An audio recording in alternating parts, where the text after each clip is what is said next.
Liberation struggle, ಸ್ವತಂತ್ರ ಹೋರಾಟ ಕಾಲದಲ್ಲಿ ಬಲಿಸಿದರಾ ಅನ್ನೋದು ಪ್ರಶ್ನೆ. ಈ ಆನಂದ ಮಠಂ ಅಂತಾರೆ, ಆನಂದ ಮಠ ಅಂತಾರೆ.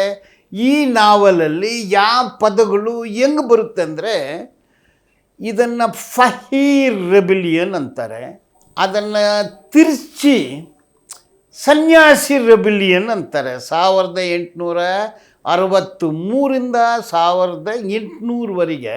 ಅಂದರೆ ಫಕೀರ್ ಸನ್ಯಾಸಿಗಳಂದರೆ ಅಲ್ಲಲ್ಲಿ ಪಿಲ್ಗ್ರಿಮೇಜ್ ಹೋಗ್ತಾರೆ. ರಾಜರ ಕಾಲದಲ್ಲಿ ಅವ್ರಗಳಿಗೆ ರೋಲ್ ಕಾಲ್ ಆಗ್ತಿತ್ತು. ಬ್ರಿಟಿಷ್ನವ್ರ ಹತ್ರ ಹೋದ ಮೇಲೆ ರೋಲ್ ಕಾಲ್ ಆಗೋದಿಲ್ಲ. ಅದರಿಂದ ಫಕೀರು ಹೋರಾಟ ಮಾಡಲ್ಲ, ಡಿಮ್ಯಾಂಡ್ ಮಾಡ್ತಾರೆ.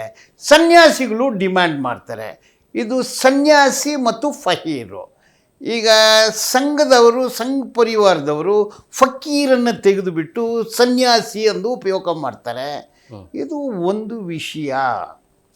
ಇಂದ್ರ ವಂದೇ ಮಾತರಂ, ಈಗ ಅದನ್ನು ವೆಸ್ಟರ್ನ್ ಸ್ಟೈಲಲ್ಲಿ ರೆಹಮಾನ್ ಅವರು ಬೇರೆ ಸ್ಟೈಲಲ್ಲಿ ವಂದೇ ಮಾತರಂ ಅಂದು ಇಂಗ್ಲೀಷ್ ಸ್ಟೈಲಲ್ಲಿ ತಂದಿದ್ದಾರೆ. ಅಂದರೆ ಏನು? ನಮಸ್ಕಾರ, ತಾಯಿಯೇ ನಮಸ್ಕಾರ. ತಾಯಿಗೆ ನಮಸ್ಕಾರ ಮಾಡಬಾರ್ದ? ಮಾಡಬೇಕು. ಯಾ ತಾಯಿ? ಬ್ರಿಟಿಷ್ ತಾಯಿಗೆ ನಮಸ್ಕಾರ ಮಾಡಬೇಕಾ? ಅಂದ್ರೆ ಬ್ರಿಟಿಷರ ಆಡಳಿತದಲ್ಲಿ ಹುಟ್ಟಿರುವಂತ ಚರಣ ಅಂತ ಹೇಳ್ತಾರೆ. ಇಲ್ಲ, ಬ್ರಿಟಿಷ್ ತಾಯಿಗೆ ನಮಸ್ಕಾರ ಮಾಡಬೇಕು. ಯಾಕೆ ತಾಯಿಯ ನಮಸ್ಕಾರ ಅಂದ್ರೆ ಬ್ರಿಟಿಷ್ ತಾಯಿಗೆ ನಮಸ್ಕಾರ ಮಾಡಬೇಕು. ತಾಯಿಯನ್ನ ಒಂದು ಆಡಳಿತಕ್ಕೆ